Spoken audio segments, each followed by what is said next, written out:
Esas cuatro componentes, ¿cuántos, por ejemplo, son de EPM? Para el caso de Medellín. Para el caso de Medellín, exactamente, vamos.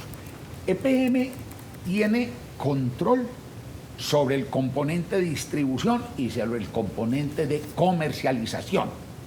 El componente de generación se forma en el mercado, hay transacciones, cosas de ese tipo, se forma libremente. El componente de transmisión también es regulado. Se fija una tarifa por esos cargos.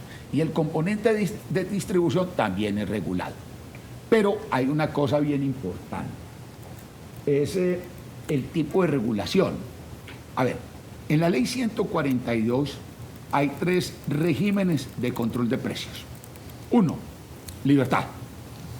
Las tarifas, libertad completa. Otro, libertad vigilada.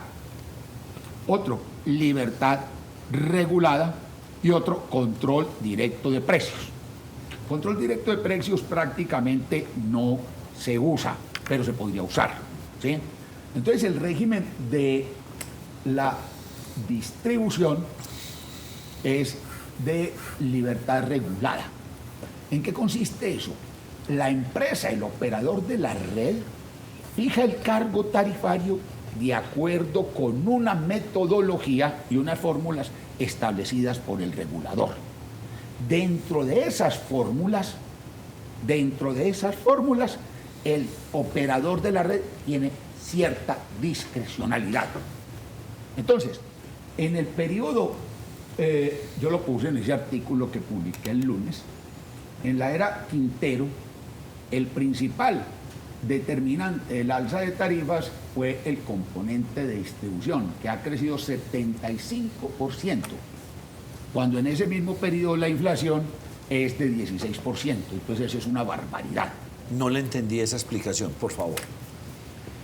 Desde en los últimos 2 años. Sí. 2 años y medio. 2 años y medio.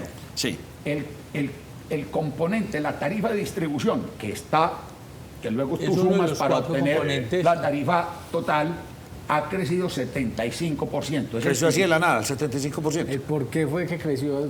Ahí vamos. Entonces esas tarifas tienen una fórmula y tienen un indexador. Y están indexadas con el índice de precios al productor, que es una canasta de bienes también, como el índice de precios al consumidor. Por ejemplo, el componente de comercialización, que ya les dije en qué consistía, está indexado con el índice de precios al consumidor. El componente de distribución no, está indexado con el índice de precios al productor. Y ese se ha disparado enormemente, ¿sí?, en estos 2 años. ¿A razón de? En razón del alza en materias primas, en las commodities, en minerales y cosas de ese tipo, ¿sí?, que entran dentro de eso. Entonces esa indexación ha elevado ese índice de precios. No le entendí. Porque, bueno, vuelvo y le digo, lo Ahora, está haciendo lo coquito. Aquí es un embalse, una represa. No, cae agua, se listo, llena. Nacho, no. Una turbina empieza a funcionar y uno dice, ¿esta gente qué necesita? Esta gente no necesita traer materias primas, ni uria, ni nada, ni están ligados al precio del dólar. Nada. Entonces, exactamente. Ahí es donde Entonces ahí viene, es el resorte ahí es donde del viene el administrador. asunto. Ahí es donde viene el asunto.